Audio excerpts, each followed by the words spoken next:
Bom, e a escalada no leste europeu pode fazer o Brasil abandonar uma postura secular. O governo brasileiro discute internamente abandonar a posição de neutralidade e passar a condenar as ações da Rússia na Ucrânia. Nós vamos conversar agora com Igor Gadelha, nosso colunista, que apurou com fontes do Itamaraty e do Palácio do Planalto em que pé estão as discussões sobre o assunto. É bom lembrar que o Gadelha esteve na Rússia quando o presidente Jair Bolsonaro visitou Vladimir Putin. Gadelha, muito boa tarde, bem-vindo. Até agora, qual tem sido aí o posicionamento oficial do governo brasileiro em relação a essa tensão ali no leste europeu? Boa tarde. Boa tarde, Caio. Boa tarde a todos que acompanham aqui o Boletim Metrópolis. Mais uma satisfação estar aqui com vocês. Olha, por enquanto, a posição do governo brasileiro tem sido de neutralidade. Os diplomatas brasileiros que já se pronunciaram no Conselho de Segurança da ONU sobre o tema têm defendido ali uma solução pacífica, mas que leva em consideração as preocupações tanto da Ucrânia quanto da Rússia. E é isso que pode mudar. Eu apurei com fontes do Itamaraty e do Palácio do Planalto que está sendo discutido uma mudança dessa postura do Brasil.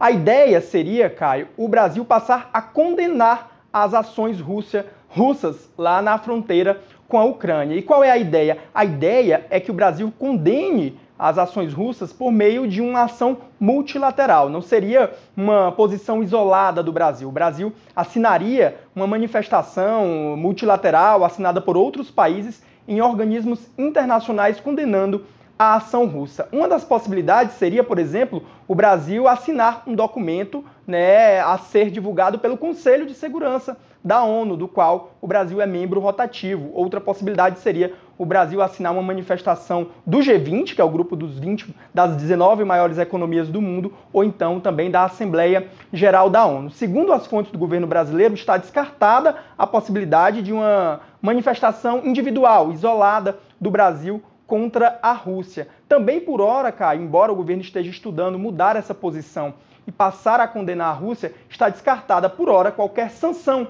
econômica do Palácio do Planalto em relação à Rússia. O presidente Jair Bolsonaro deu aval para o Itamaraty, deu autonomia para o Itamaraty cuidar de todo esse assunto e só pediu que antes de o governo brasileiro, antes de o Itamaraty assinar ali qualquer documento, que comunique antes ao presidente Jair Bolsonaro. Agora, o Bolsonaro acabou de voltar da Rússia e declarou ali solidariedade àquele país. Essa visita recente dificulta que o Brasil adote uma postura mais dura?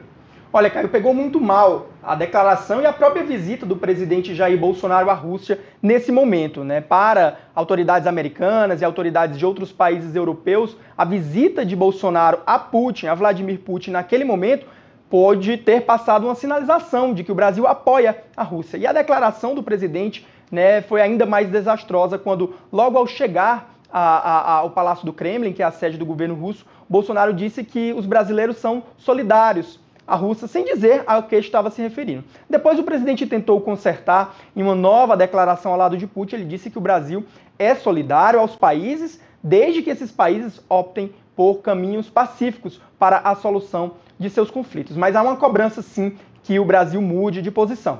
Agora, o Bolsonaro sempre falou muito em defesa da soberania, Igor? Há uma preocupação de que um posicionamento neutro aqui do Brasil possa expor uma contradição? Sem dúvida, Caio. Esse, inclusive, é um dos argumentos que têm sido usados ali pelos defensores de uma mudança de posição do Brasil para convencer o próprio presidente Jair Bolsonaro também a dar o aval para a mudança de postura. Os auxiliares presidenciais lembram que Bolsonaro, nos discursos mundo afora, ele sempre defende a importância da soberania dos países, inclusive defende a soberania brasileira na região amazônica. E a avaliação ali no Palácio do Planalto e no Itamaraty é que se o Brasil não mudar de posição e não passar a defender a soberania da Ucrânia, do território ucraniano, o próprio presidente Jair Bolsonaro pode vir a ser cobrado por outros líderes internacionais, já que seria uma contradição. Enquanto ele defende a soberania em seus discursos, não estaria defendendo a soberania dos ucranianos nesse momento.